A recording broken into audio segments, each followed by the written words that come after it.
The hottest drug on the market when it comes to weight loss, Ozempic, the brand name, also known as semaglutide, the generic name. Ozempic.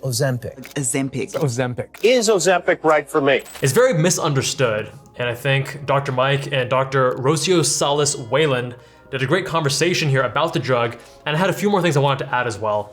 So let's dive in. Were you already seeing patients within your practice using the medication off-label before it became this hit? Since 2010, when Victoza came out. Actually, Bayera was the first one in 2005. In 2010, Victoza was approved for type 2 diabetes as a daily injection. And when we started using it, because it was a new drug, we were seeing patients coming back with better glucose control and weight loss. But because it doesn't cause hypoglycemia, then we started using it off-label, Victoza back then, for weight loss without diabetes. Just to add some quick context, semaglutide was first developed and indicated for type 2 diabetes management. And in that patient group, they noticed that many patients were exhibiting significant weight loss, but they noticed substantial weight loss in this patient population. So they actually went and rebranded it, also with slightly different dosing, for weight loss as the primary indication. But shooting for weight loss as your primary target, good intention, but it has some issues that we're going to talk about shortly. What's your take on doctors using the ones that have been FDA approved to be used for type 2 diabetes or a related condition as off-label strictly for weight loss? I think it's a necessary evil. Unfortunately, the way that we diagnose obesity right now is with BMI. Unfortunately, if we use BMI exclusively to diagnose or to choose or to say who's going to need the medication or benefit for the medication, we're cutting a lot of the population that will benefit from the drug. So if we go beyond measurements, and actually the American Medical Association now said that we should not use the BMI as a sole diagnostic tool for obesity, which I think it's huge. It's a huge advance, right? We have to use other measurements, percentage body fat, muscle mass, visceral fat. If we use those, more people will benefit from the drugs. Benefit from the drugs, but also just benefit from us having a better understanding of their body composition.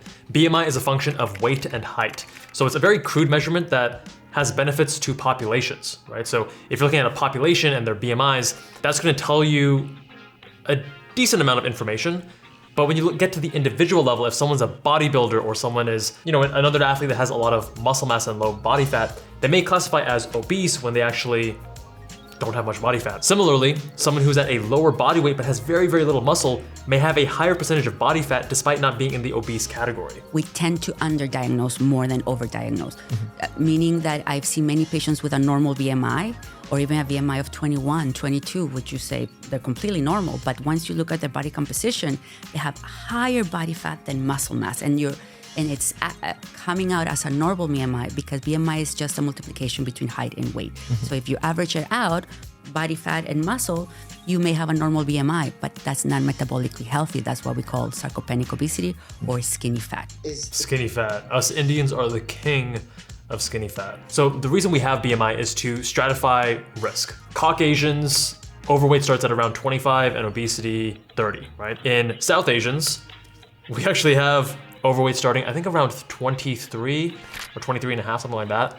And obesity starting around 28. Because at a given body weight, we tend to store more visceral body fat. And the visceral body fat is the body fat surrounding your organs that leads to inflammation, to a lot of the diseases from being overweight, more so than the subcutaneous body fat. Because the subcutaneous body fat actually doesn't really harm your metabolic function in the same way that the visceral body fat does. Is the way that you conduct these measurements through like a DEXA scan?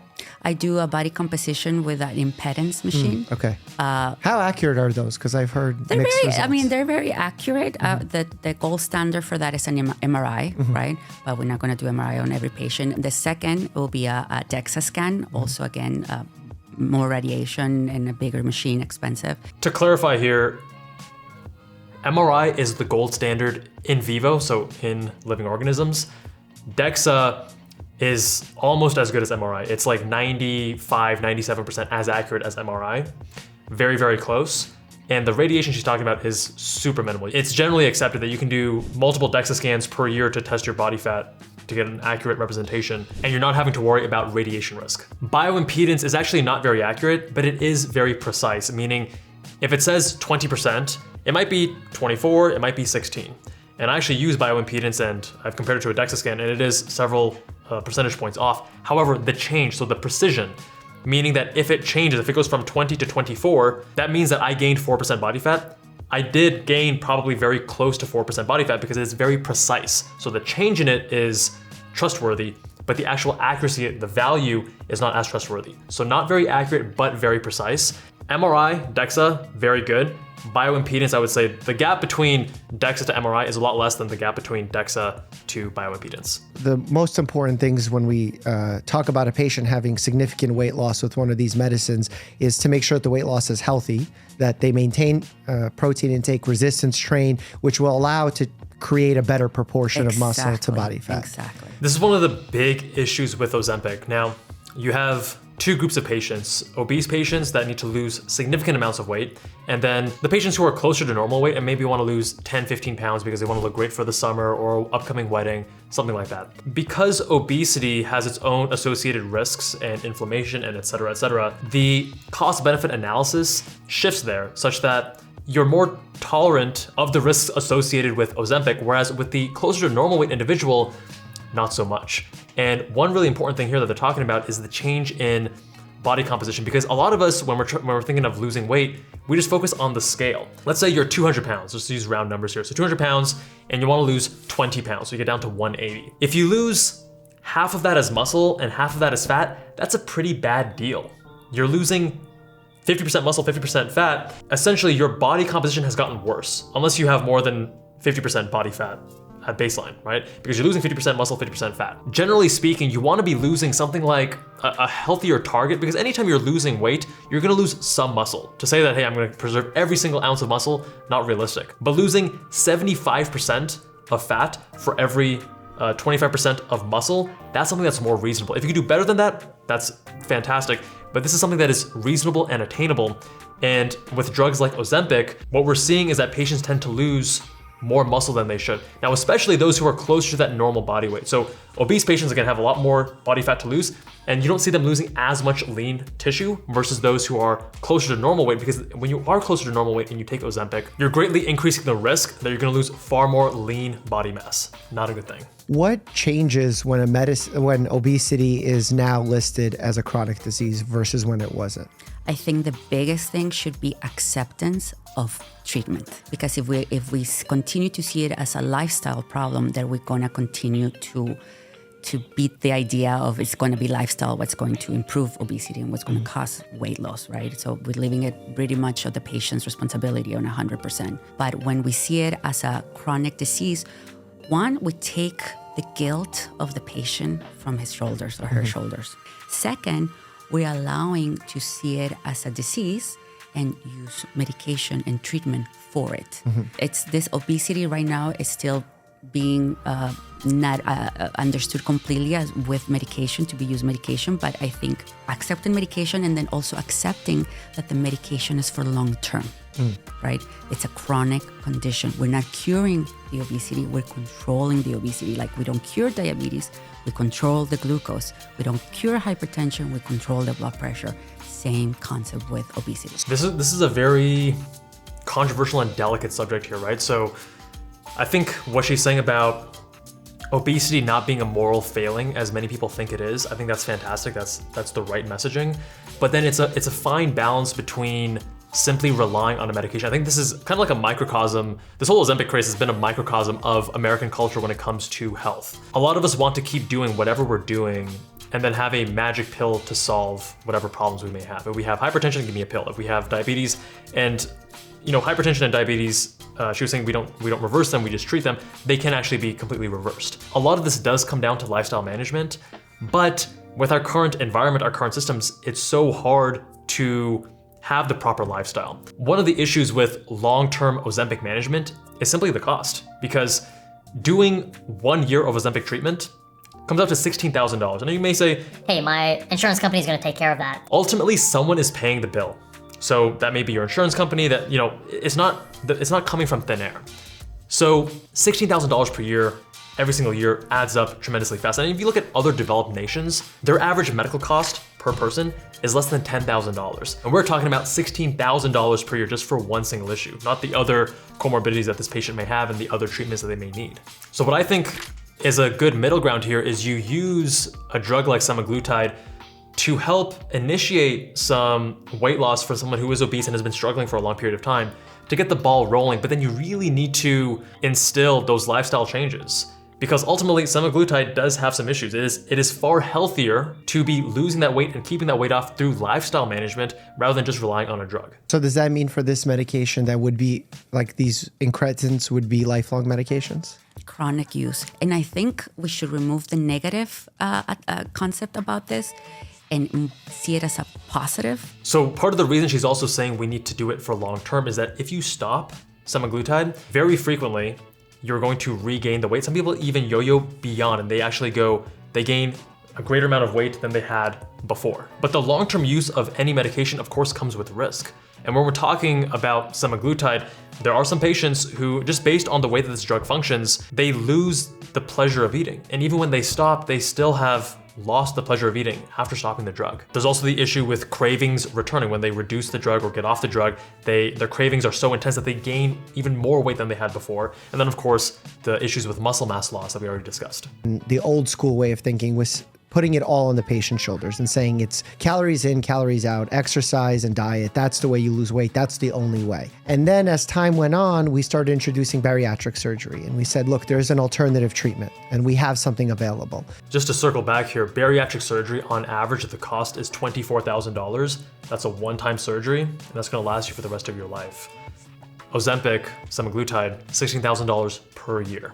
Isn't there still a benefit to getting patients to believe that it is within their control? I love this point he's raising because there's a fine balance, right? So there's certain people where you're gonna empower them to take the action, but you don't wanna take those people who would normally take action and then say, hey, don't worry about things. This single pill is gonna cure everything for you. They classify alcoholism as a disease, which you're right, does take away some of the pressure off of the patients who are struggling with the condition. At the same time, it also creates a situation where they feel like they have no control over it. So how do we make sure that we're striking the right balance with this situation? So that is a huge key point that I want to make clear, is that the medication does not replace a healthy lifestyle. I think we have this false idea that it's an easy way out, that it's a cheating part, because we are thinking in that way that it's replacing completely a healthy lifestyle. No, doesn't come to replace a healthy lifestyle. And this is a good point, but keep in mind, she's talking to obese patients, right?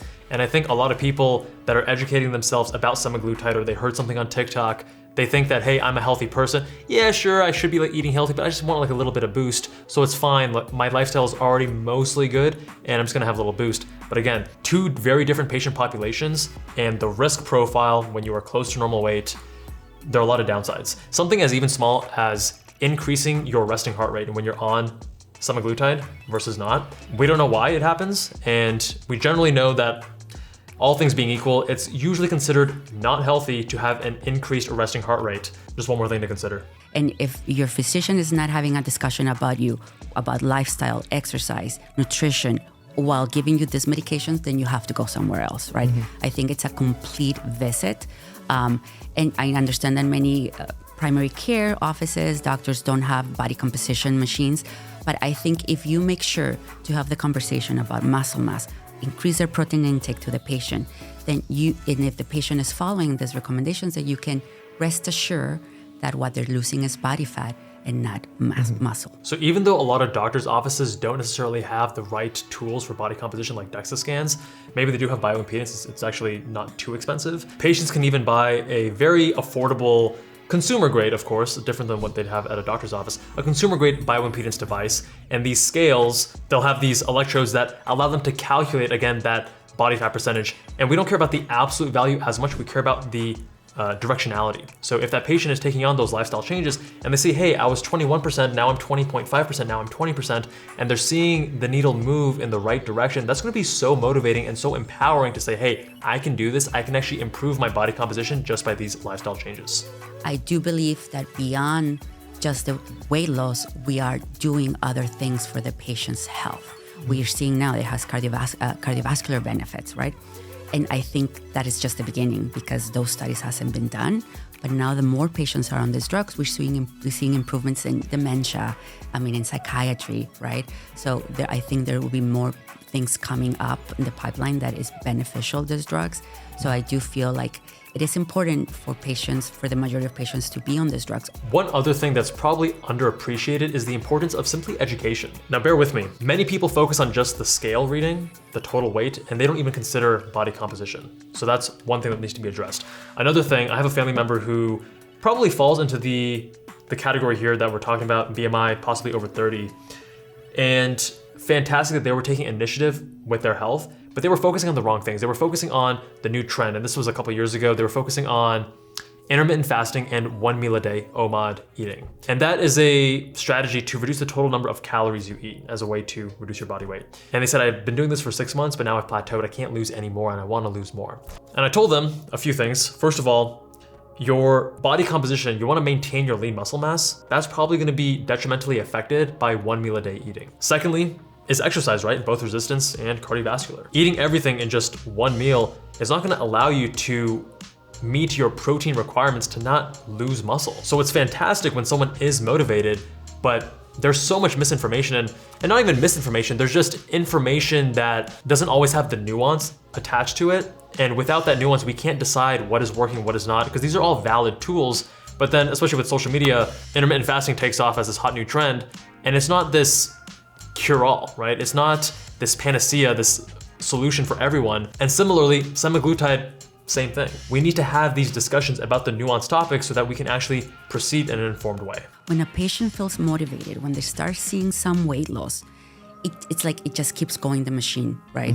If it's very hard to ask a patient to feel motivated if they're not seeing results, or it's going to be very slow. See, that's huge, the motivation. And when you first start seeing results, that urges you on to get more and more results. I think it's going to take 1 or 2 generations for us to return to a healthier state in regards to eating habits. I mean, the food industry has a lot to do with it, right? I feel like the food that's available here in the United States, it's very high in endocrine disrupting chemicals, it's processed food, right? So that's contributing also to obesity. I feel like it is going away from our hands to self-control, right? Because environmental issues, stress, our work scenarios, now COVID, people working from home. I believe the government should mostly be hands-off, but there are 2 places where I think we really need to change things. The first is going to be in healthcare. There's a lot of issues with the price gouging and the lack of price transparency there. And as much as I love capitalism, it's not a perfect system. And that's one area where it's definitely failed us. And the second is actually with the food industry, because the rising rates of obesity, it's not because we as people have changed, it's because our environments have changed. And the foods that we're now being sold, being advertised to, they're obviously not healthy. They're obviously not allowing us to maintain healthy weights. And if we took, I mean, this is kind of crazy that we're having these discussions about putting half of the population of the US on one of these medications. And think about the actual cost there, $16,000 per person, right? And if we took a small fraction of that, but then instead invested that into addressing these issues with food, right? And we've seen some strides made in the right direction. Like, I love how certain schools now are banning sodas from vending machines and certain junk foods, right? If we took a small percentage of that and started fixing some of the issues we have around food in the country, that would solve all these problems. And that's obviously a much more, again, a healthier way of doing it versus having a medication that has side effects, et cetera, a lot of downsides, versus just addressing the core root problem.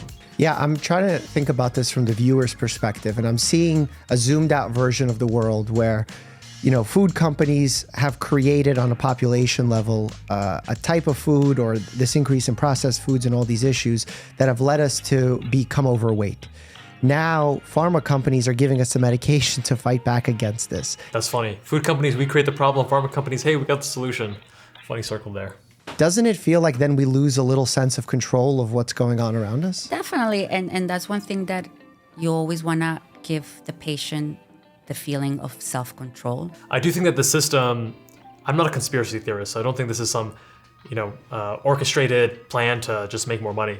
I think that just based on the pressures of capitalism and trying to make money and lack of regulations and whatever, that we have landed in this position where the food environments are just suboptimal, and it requires us to leverage whatever tools we have at our disposal. And that's actually why I've been working with Levels, who's actually sponsoring this video, for so many years. I've been using a CGM since 2019, and the Levels app makes it very easy to understand how things like exercise, food choice, stress, etc., influence my blood sugar and my overall wellness. When it's so challenging to eat well And when we find ourselves feeling like crap because we're making these poor food choices, it's so refreshing and so powerful to have a tool like what Levels is providing us to have better clarity and say, you know what, I have objective data. I can see that this food spiked me, this food did not. I know what's gonna work well for my body and my gut microbiome, everyone has a different one, and what's not gonna work for me. This allows me to then fine tune what I eat and fine tune my behaviors, right? So I'm much more regimented about my sleep after seeing how it wrecks my glucose control. I'm a lot better about activity after a large meal, like going for a walk, because I see what happens if I don't. So it's one thing to hear, hey, you should eat more unprocessed foods, but it's a completely different thing to actually see a tight feedback loop, right? So as soon as I do something, I see a result. I can feel lethargic, I can have a food coma after making some silly choices, and I can also see that graphically, numerically, with my blood sugar spiking and then crashing with that reactive hypoglycemia. I've tried a lot of the big CGM apps out there, and Levels is by far my favorite. The easiest to use interface, it syncs seamlessly with my Apple Health. It's a very purpose-built and easy to use tool that allows me to streamline my dietary choices, my lifestyle, and overall, my wellness. I can feel better when I'm using this. If you want to try it for yourself, viewers of my channel get 2 months of a free annual subscription, link in the description. The thing with bariatric surgery that doesn't happen with weight loss medications is that the behavior doesn't change. You restrict the patient mechanically for a certain amount of food, right? But the drive, the reward of food is still there. And that's why many patients regain the weight. With the incretins, because we have receptors in the amygdala and the hedonistic eating and drinking area, you can really change the behavior towards food. You eat for fuel, you eat when hungry, and when you're hungry, you enjoy the food, but otherwise, you're not looking for food as an emotional anxiety, boredom, social relief. I would say that both the bariatric surgery and semaglutide, the pharmacologic intervention, both of them are ultimately putting band-aids on the problem in two different ways, and two valid ways, and they are valid tools. I'm not saying that we shouldn't be using them, but I don't think that those should be the default, right? I think that the default needs to be down to lifestyle interventions, to changing our food environment, to making it easier to be healthy, rather than making it really hard to be healthy, and then some people can be healthy, some people can't, and those who can't, hey, try the surgery, try these medications. What's your take on, it's been popularized in media, celebrities who are looking to lose a few pounds for a role, a photo shoot, a wedding. I've had patients ask me, being honest about that, where they're like, hey, can I just get this to lose, 10 pounds because I have this wedding coming up? What's your take on that situation? I think we have to educate people, right? I think we have to educate that there's still medications, that as any medication has side effects, and we always have to put in a balance the benefits towards the side effects. So I think a lot of people, when they hear side effects, they just kind of roll their eyes, okay, yeah, whatever, doc, just give me the drug, right? But if you tell them, if you take this drug, you're gonna lose just as much muscle as you're gonna lose fat, and here's why that's really bad, I think more people would be like, oh, whoa, I do not wanna use this for just 10 pounds of weight loss. I think patients need to be educated in regards to their weight and what is it that we're really aiming for, right? I've had patients that have told me, I didn't come to you to gain muscle. I came to you to lose weight. But then they need to be educated as to why muscle is so important, right? And you losing muscle is a big deal. That you're thinking about starting one of these medications on me. What risks do you share? Family history of obesity and their parents and their siblings, overweight, even going beyond in the grandparents, siblings, children, if they have children. And I would say in 3 out of 4 patients have a strong genetic background in obesity, right? Just because your family members also are obese or overweight doesn't necessarily mean it's a genetic component. It can be environmental, right? Because obviously families are going to have very similar environmental cues versus two people that are in different families. So it's not necessarily genetic. The most common side effects are nausea. I would say that occurs on most patients, but it's tolerable. It should not be a nausea that's going to keep you home from not working or not doing your daily activities, right? Dehydration. That dehydration can oftentimes lead to headaches. The other thing about nausea is that sometimes, so imagine you're nauseous. It's gonna be harder for you to eat enough food, especially protein, right? So going back to the whole issue with muscle loss, if you're not eating enough protein, you're gonna lose muscle mass, and protein is very satiating. It's also a lot easier to just drink your calories. And many people are actually, when they're feeling nauseous, they just go for alcohol, and they're taking in calories as alcohol and not getting the proper nutrition. Very interesting. I feel like dehydration is even harder on patients than the nausea because then they'll complain of extreme fatigue, dizziness, lightheadedness. Yeah, headache too. Like very commonly, I participate in boxing and there's a large mandate to lose weight, to get into a lower weight class. Because if you're naturally at a higher weight, when you fight at a lower weight class, you can then have more success. Do you see people using it that way? I think we cannot see those medications to create superhumans either.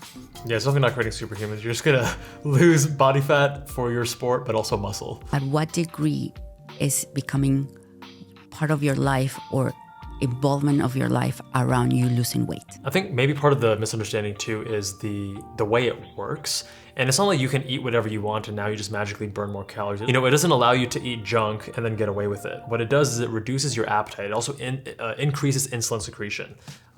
There's another drug called tirzepatide, which, like semaglutide, is a GLP-1 agonist, although it's a weaker GLP-1 agonist and it has fewer side effects, but it's also a GIP agonist.